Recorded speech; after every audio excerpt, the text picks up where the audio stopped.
Hello guys, hope you are doing good. हमने last lecture जो किया था उसमें हमने जाना था वर्ल्ड वॉर का इंडिया पे इकोनॉमिक इम्पैक्ट क्या था और पॉलिटिकल इम्पैक्ट क्या था। तो आई होप आपने लास्ट लेक्चर सुना होगा, और नहीं सुना है तो आप प्लीज़ इसका जो फर्स्ट पार्ट है इस चैप्टर का वो आप सुनिए। आज हम लोग सेकंड पार्ट कवर करेंगे नेशनलिज्म इन इंडिया का, जिसमें आज हम गांधीयन एरा की बात करेंगे, यानी कि अराइवल ऑफ गांधी जी। तो आज गांधी जी के बारे में बात करते हैं, जो कि फादर ऑफ नेशन है। सबसे पहले तो ये जानना इम्पोर्टेंट है कि गांधी जी साउथ अफ्रीका में थे जब इंडिया में कॉलोनियल रूल ये सब हो रहा था, बाकी सब, तब गांधी जी उस वक्त साउथ अफ्रीका में थे। 1883 में गांधी जी डरबन गए थे साउथ अफ्रीका में। कुछ लीगल प्रॉब्लम थी, इनके फ्रेंड की एक दादा अब्दुल्ला थे, उनकी प्रॉब्लम्स के लीगल प्रॉब्लम के सोल्यूशन के लिए गांधी जी साउथ अफ्रीका गए थे।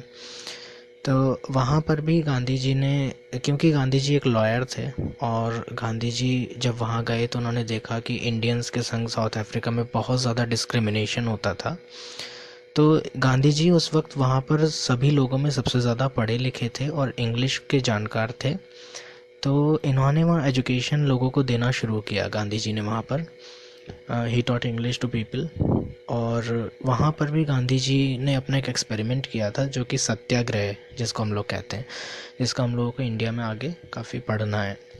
तो गांधी जी ने वहाँ पर नेटल इंडियन कांग्रेस इस्टेब्लिश की थी और एक न्यूज़पेपर स्टार्ट किया था, इंडियन ओपिनियन, साउथ अफ्रीका में ही। तो ये जो सत्याग्रह का कॉन्सेप्ट है, ये साउथ अफ्रीका से ही आया है गांधी जी को। तो इनका एक फार्म भी था वहाँ पर, एक आश्रम था जिसका नाम था टॉलस्टॉय फार्म। बहुत इम्पॉर्टेंट है, ये कई बार पूछा जाता है। टॉलस्टॉय फार्म एक बहुत इम्पॉर्टेंट इनका आश्रम है गांधी जी का, साउथ अफ्रीका में। गांधी जी गोखले के कहने पे इंडिया आए थे, और 1915 में गांधी जी जनवरी में इंडिया आ गए। तो गांधी जी जब इंडिया आए तो वो यहाँ की जितनी भी पॉलिटिकल कंडीशंस थी, प्लस जो इकोनॉमी थी, या फिर जितना भी कॉलोनियल रूल में सब कुछ चल रहा था, उसके बारे में इतना कुछ नहीं जानते थे। तो गांधी जी ने कुछ भी एक्टिव पार्टिसिपेशन नहीं दिखाया एक साल तक, और उन्होंने सिर्फ ट्रैवलिंग किया, पूरे इंडिया को देखा ध्यान से, from north to south, Kashmir to Kanyakumari, सब कुछ गांधी जी ने पहले एक साल तक बिना इंटरफेयर किए सब कुछ पहले विज़िट किया, पूरे इंडिया का स्टडी किया।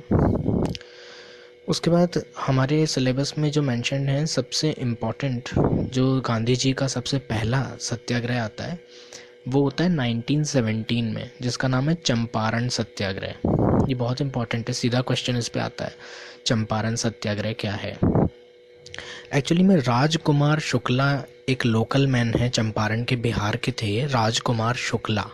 इन्होंने गांधी जी को फॉलो किया काफ़ी लंबे समय तक, उन्होंने परसुएड किया, उनको मनाया कि आप बिहार आइए, चंपारण आइए, और वहाँ पर आप देखिए कि पीजेंट्स के संग कितना डिस्क्रिमिनेशन हो रहा है। एक्चुअली में चंपारण सत्याग्रह का कंप्लीट कॉन्सेप्ट, जो डिस्क्रिमिनेशन है यहाँ पर, वो तीन कठिया सिस्टम से है। सबसे पहले हम ये जानेंगे तीन कठिया सिस्टम होता क्या है। तीन कठिया सिस्टम के अंडर में जो भी फार्मर होते हैं, उनको अपने लैंड पे, यानी कि 3/20 एरिया पे इंडिगो ग्रो करना पड़ता था। बहुत इंपॉर्टेंट है, 3/20 of their land they have to grow the indigo. Indigo होती है, नील की खेती होती है, तो वो उनको करनी होती थी। तो ये बहुत बड़ा डिस्क्रिमिनेशन था, ना चाहते हुए भी उन्हें फोर्सफुली प्लांटर्स के अंडर में ये काम करना पड़ता था। तो गांधी जी ने इसके खिलाफ सबसे पहला सत्याग्रह इंडिया में स्टार्ट किया, चंपारण सत्याग्रह। और इसमें जब गांधी जी ने ये शुरू किया तो गवर्नमेंट ने गांधी जी को एक रेबल की तरह ट्रीट नहीं किया, बल्कि ऑर्डर दिया कि इनकी जो गांधी जी जो ये बता रहे हैं, इन सब चीज़ की इंक्वायरी होनी चाहिए। तो गवर्नमेंट ने एक कमीशन अपॉइंट किया था इसकी इंक्वायरी के लिए, तीन कठिया सिस्टम के लिए, और उस कमीशन का मेंबर गांधी जी को भी बनाया गया था। तो दो एंड में क्या हुआ, जितना भी पीजेंट्स चाहते थे उसका 25% ही रिफंड मिल पाया उनको, but they were happy with what they get back, कि उनको लगा कि गांधी जी ने कहा कि चलो कुछ नहीं से बहुत कुछ मिला। तो इंडिया में ये सत्याग्रह का स्टार्टिंग हुआ चंपारण से, 1917 का। तो अगर हम ब्रशअप करें इसको, तो 1917 में थोड़ी सी इंपॉर्टेंट बातें हैं। सबसे पहले राजकुमार शुक्ला परसुएड करके गांधी जी को लाए थे। सेकंड थिंग इज़ 1917 में ये हुआ था। थर्ड इज़ तिनकटिया सिस्टम के खिलाफ गांधी जी ने सत्याग्रह किया। तिनकटिया सिस्टम होता था 3/20 ऑफ लैंड को आपको इंडिगो ग्रो करना है। और चौथा, इसमें गवर्नमेंट ने एक कमीशन बनाया था इंक्वायरी का, जिसमें गांधी जी को मेंबर बनाया था। और 5th पॉइंट, 25% इनको पीजेंट्स को रिफंड मिल गया था। फिर दूसरा सबसे इम्पोर्टेंट जो सत्याग्रह आता है, ये अहमदाबाद मिल्स स्ट्राइक आती है, अहमदाबाद सत्याग्रह 1918 में ये हुआ था। इसमें प्रॉब्लम क्या थी कि जो कॉटन मिल के वर्कर्स थे, कॉटन मिल में जो काम करने वाले वर्कर्स थे, उनके संग ये प्रॉब्लम थी कि वहाँ पे प्लेग फैल गया था।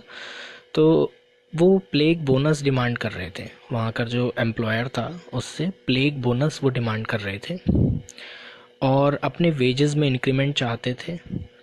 तो एक्चुअली में जो एम्प्लॉयर थे उस वक्त उस मिल में, वो थे Ambalal Sarabhai.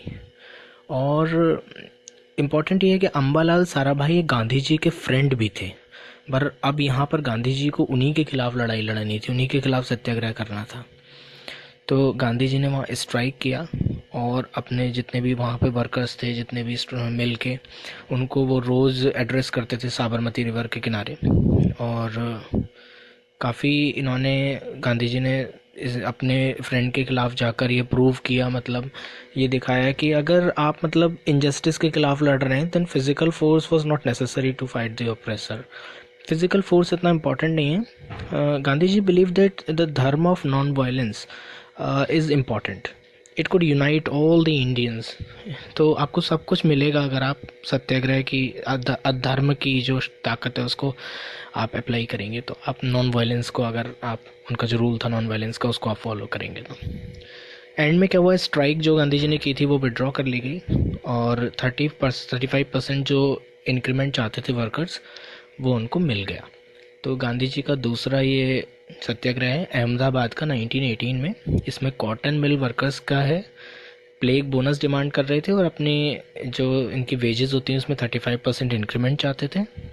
Ambalal Sarabhai was a friend of Gandhi ji और वही मिल के ओनर थे। तो उनके खिलाफ गांधी जी ने ये सत्याग्रह किया था। और उसके बाद एंड में क्या हुआ, स्ट्राइक विड्रॉ हो गई और जो 35% इंक्रीज़ था वेज में जो ये डिमांड करता था, वो भी सबको मिल गया।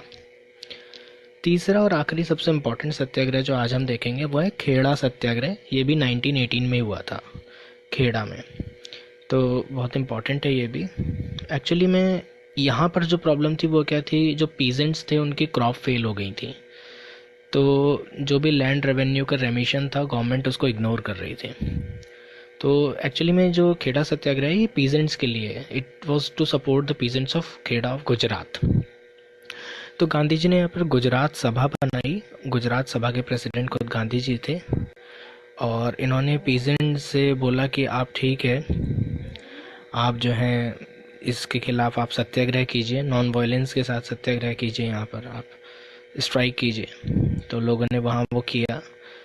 इम्पॉर्टेंट जो यहाँ पर नेटिव हैं खेड़ा के, एक वो आगे चल के बहुत बड़े लीडर भी बने हैं, वो यहाँ पर गांधी जी को उन्होंने साथ दिया। उनका नाम इम्पोर्टेंट है, 2 लीडर हैं यहाँ से, वल्लभ भाई पटेल और नरहरि पारिक। ये 2 नाम है इम्पोर्टेंट, खेड़ा सत्याग्रह गुजरात से जो आए हैं। और उसके बाद इन लोगों ने ये वाव किया, कसम किया कि दैट दे वुड नॉट पे। तो मतलब रेवेन्यू जो सरकार मांग रही थी वो हम नहीं देंगे। प्रॉब्लम क्या थी कि इनकी क्रॉप फेल हो गई थी और लैंड रेवेन्यू जो था वो ये सरकार मांग रही थी बराबर। तो जो लोग बहुत गरीब थे, जिनका लॉस हो गया, वो कहाँ से देते। तो उन्होंने कसम खाया गांधी जी के सानिध्य में, गांधी जी के लीडरशिप में, कि हम इसको नहीं देंगे और स्ट्राइक करेंगे, सत्याग्रह करेंगे। तो गवर्नमेंट को एंड में झुकना पड़ा और गवर्नमेंट ने डिसाइड किया कि उन्हीं लोगों से सिर्फ रेवेन्यू वसूला जाएगा जो पीजेंट्स देने की कंडीशन में हैं। तो इम्पॉर्टेंट पॉइंट्स अगर हम देखें खेड़ा सत्याग्रह में गुजरात में जो हुआ है, इसमें क्या क्या है। सबसे पहले कि किसका इसका एम, इसका जो थीम है इसके पीछे, वो क्या है कि पीजेंट्स के लिए किया गया, for the to support the peasants of Kheda of Gujarat. और क्रॉप फेलियर हो गया था, तो जिसके कारण लैंड रेवेन्यू नहीं दे पा रहे थे, उसके लिए इन्होंने स्ट्राइक किया, इन्होंने सत्याग्रह किया। जो इम्पोर्टेंट लीडर्स हैं इसमें नरहरि पारिक एंड वल्लभ भाई पटेल हैं। गुजरात सभा यहाँ इस्टेब्लिश गांधी जी ने ऑर्गेनाइज़ की थी, जिसमें खुद प्रेसिडेंट गांधी जी से, और उन्होंने बोला था, पीजेंट्स को समझाया था कि सत्याग्रह क्या है। और एंड में क्या हुआ, गवर्नमेंट को ये डिसाइड करना पड़ा। गवर्नमेंट ने ऐसा किया कि जो रेवेन्यू उन्हीं लोगों से लिया जाएगा जो पीजेंट्स इसको दे सकते हैं। तो गाइज ये बहुत इम्पोर्टेंट 3 सत्याग्रह हैं। सबसे पहला चंपारण का, second is Ahmedabad and third one is Kheda. तो all the best, thank you.